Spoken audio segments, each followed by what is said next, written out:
Vostè que exerceix la crítica literària, per què creu que estan tan mal considerats els crítics?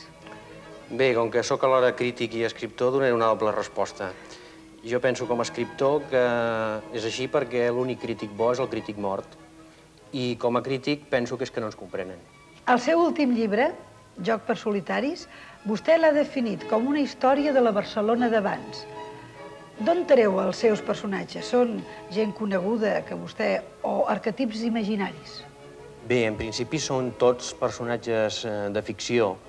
El que passa que moltes vegades a l'hora de crear un personatge de ficció el que es fa és agafar-ne 4 o 5 o 6 o 7 o 10 de reals, fer-los miques, fer-los bocins, ajuntar-los i d'aquell còctel en surt un de ficció. Vostè aspira a poder viure de la feina d'escriptor? És possible això avui en dia? Doncs per aspirar que no quedi, però realment és francament difícil. Fins a quin punt creu vostè que els mitjans audiovisuals són veritables enemics de la literatura?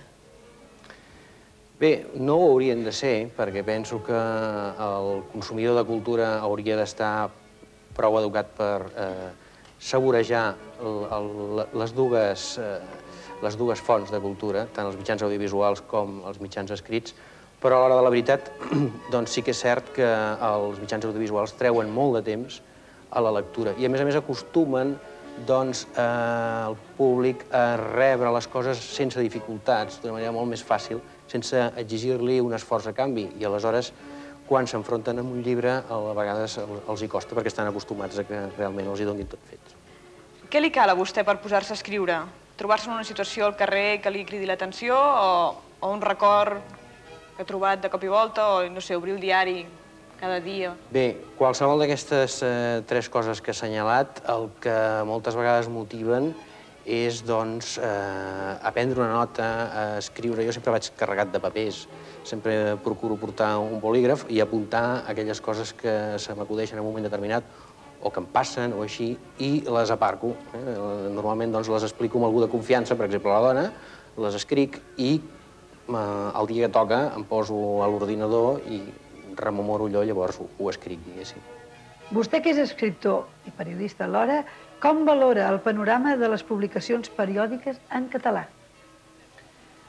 Bé, doncs em sembla que no cal ser especialista per veure que el panorama de les publicacions periòdiques en català és dramàtic, com ho ha estat des de la fi de la guerra. És a dir, avui en dia està molt millor que no estava fa 15 anys, però de totes maneres ens queda molt camí encara per avançar. Quants llibres ha escrit vostè? Doncs n'he escrit 8 i en porto publicats 6, és a dir, que n'hi ha 2 d'inèdits que estan en aquests moments en vies d'edició. Quin és el que estima més? El que estimo més és l'últim. És un llibre que es diu Joc d'agonitzants i que, com que sempre m'han dit que sóc un escriptor divertit, aquest he intentat que no ho fos gens de divertit. L'estima per això o perquè és l'últim? No, l'estimo perquè m'agrada i perquè parla de coses que són molt estimades i molt properes. D'escriptors catalans, quins són? No els preferits, però els que ha llegit més o els que li han frapat més? Doncs a mi m'agradaria molt més que m'hagués preguntat sobre escriptors no catalans, perquè parlar d'escriptors catalans sempre és un compromís. Però, tanmateix, un se'n pot sortir d'aquest compromís parlant dels escriptors catalans morts. Aleshores, podríem parlar de Mercè Rodoreda, podríem parlar d'Espriu, podríem parlar de Pla, i suposo que ningú es molestarà perquè digui aquests 3 noms. Bé, llavors, d'escriptors castellans actuals. D'escriptors castellans actuals o d'escriptors en castellà, doncs podríem parlar de Torrente Ballester, podríem parlar de Camilo José Cela i de Miguel Delibes. I després vindrien tots els sud-americans que precisament els he llegit força i m'agraden molt. Des de García Márquez fins a Vargas Llosa, mil noms.